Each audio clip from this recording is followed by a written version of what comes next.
Hello my friends, welcome here. I'm Aimee Esther, and today I wanted to discuss the type of pain that people don't talk about as much, which is the mental pain that comes from physical pain. Chronic illness is painful. It causes pain and sensations that are not comfortable, but it also causes depression, anxiety, sadness, loneliness, frustration, and uncomfortable emotions that also don't feel good.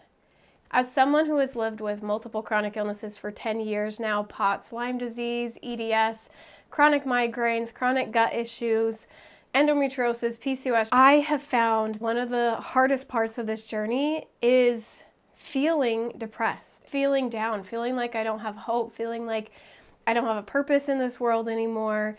And when I first got sick 10 years ago, I had some symptoms when I was younger, but the severe symptoms started about 10 years ago.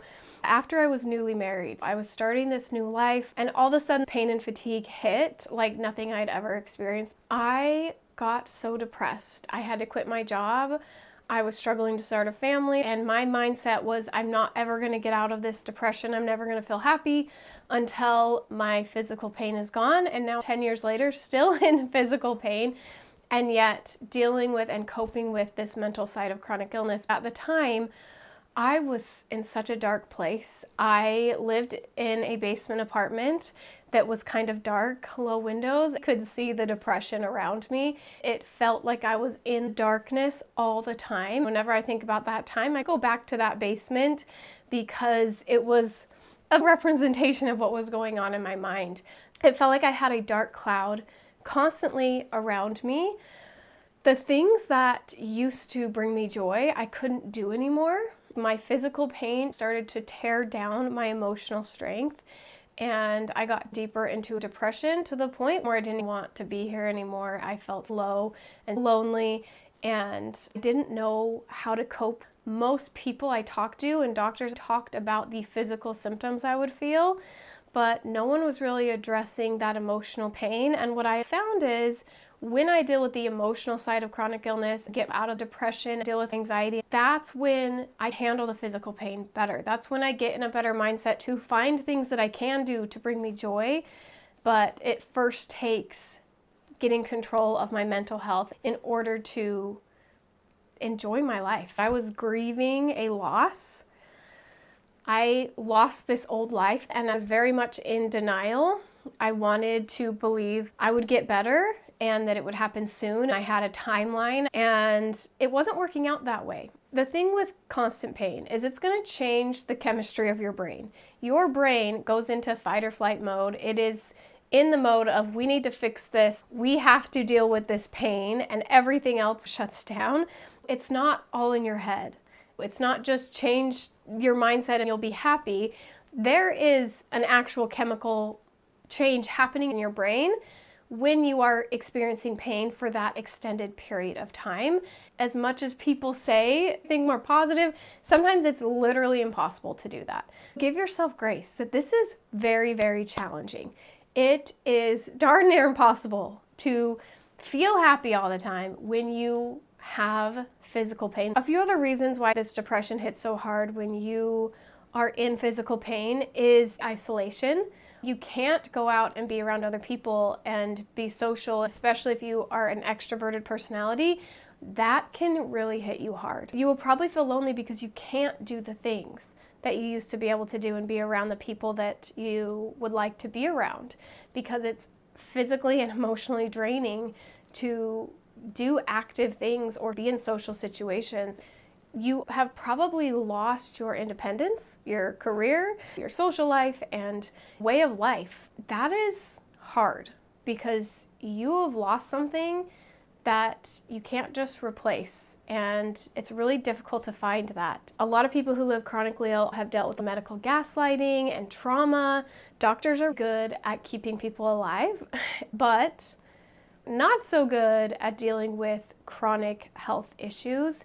A lot of us have been thrown medications. A lot of us haven't gotten to the root cause of why we're having the pain. It can lead to depression and feeling like you are not listened to and people don't believe you. If you're like me, you've been to doctors and had testing. They say, good news, everything looks healthy. And inside you're dying and cannot live a normal life. You feel confused and unsure about what's happening and don't know if you can trust your body and mind.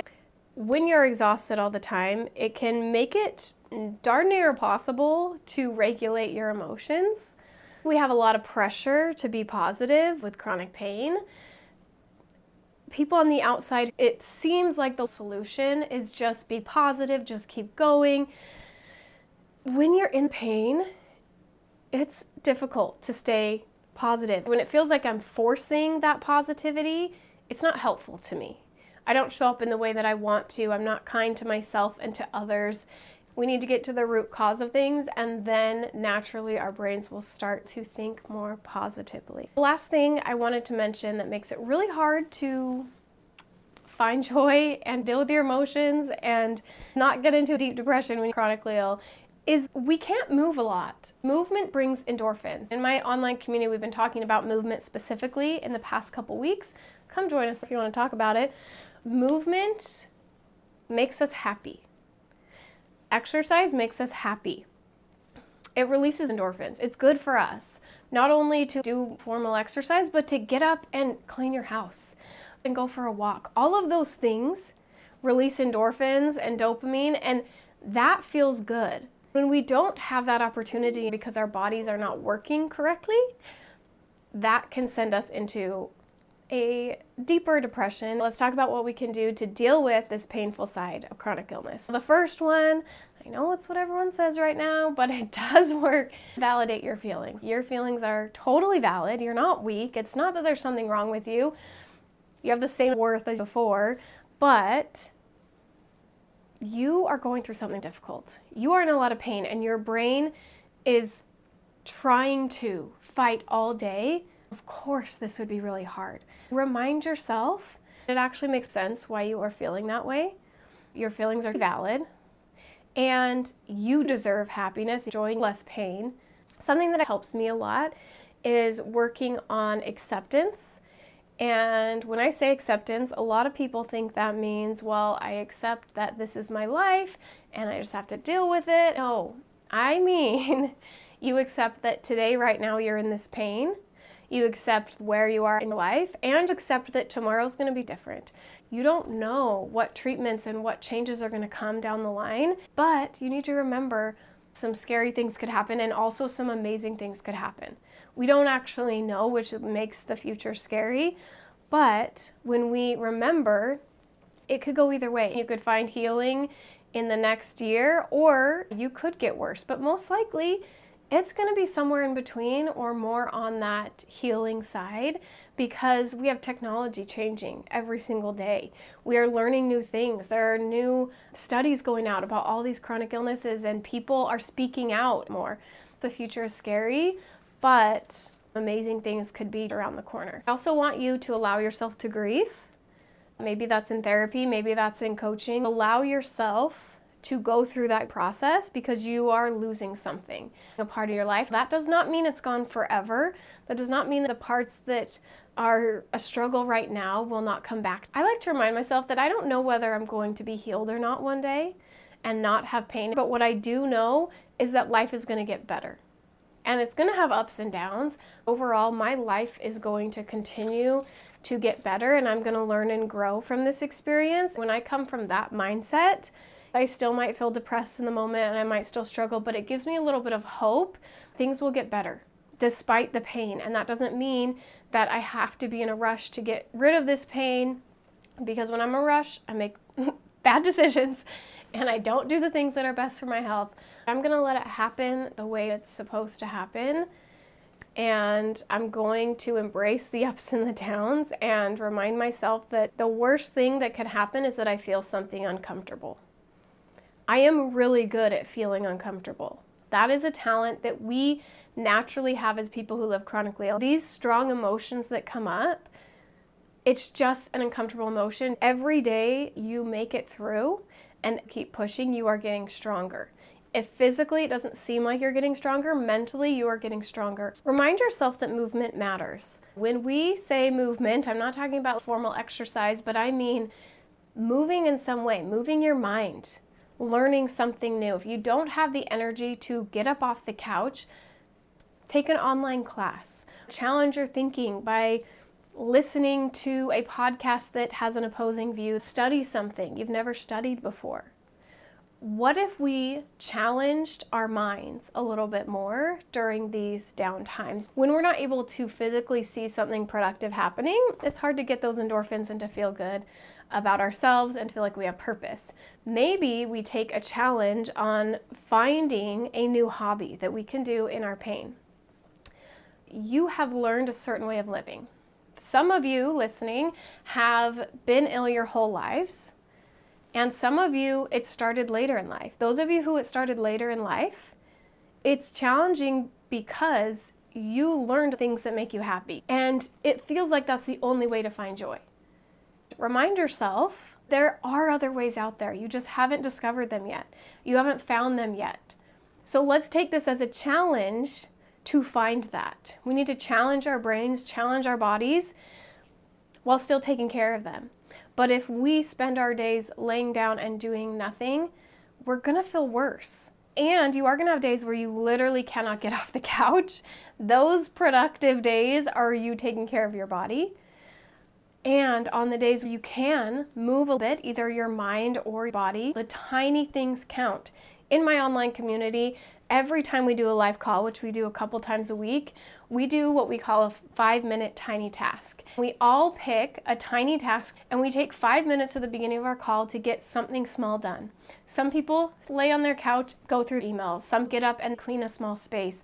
Some people do a quick little exercise or stretching. It's those small things that add up to help us feel better. Sometimes we just need a little bit of a reset, put on makeup, take a quick shower, just do something. The next thing I want to make sure you know is that you do not want to wait to get help. Don't wait until you are in deep depression. Start now. And maybe you're already there. It's not too late. Let's keep taking care of that mental health. I have made so many strides in my mental health. I have done medications, therapy, coaching. I've done things on my own. I've done so many things to help my mental state.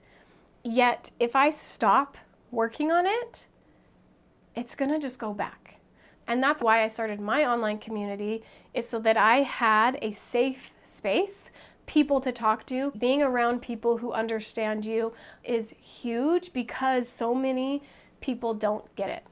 If you mention it, they say, oh yeah, I'm tired all the time too, but they're still doing normal tasks. When you're not able to do that, it can feel extremely lonely and isolating. Don't wait until you are in a horrible place to start getting help. Make sure your mental health is the number one priority, because if you handle your mental health, dealing with your physical pain is going to be easier. You're going to make better decisions for your physical health. You're going to be able to cope with this challenge so much easier. And the last thing I want to leave with you is to look for what you can do. When we live ill, we are constantly going through the things we can't do, the things we've canceled, the events we weren't able to go to. Take moments to look at what you can do and what you do have. For me, I've had more time with my kids. Now I'm the mom who's home a lot. We read a lot of books. We spend a lot of good quality time together. And that's beautiful. Don't go for toxic positivity and just say everything's great, but take moments where you notice that there's empathy you've learned through this. Maybe you're the one who shows up for other people. You're the one that people can talk to because you're kind and considerate and you understand people are going through stuff you can't always see. Maybe you have other talents, but there's still some things you can do. There are amazing qualities that not only you have now, but that you can develop in the midst of this trial. I believe in you, and I'm rooting for you. I hope one day you stop watching my videos because you're healed, but while you're still dealing with the pain, I'll be here for you, and we'll go through this together. And I've mentioned a few times my community. That is the place where we take all of the things that I mentioned and we do it together. We're on this journey together. We meet every single week and we do live calls. Those of you who are too sick or in a different time zone, I post those in the community so you can join and feel connection with other people who live ill. It's only $9 a month.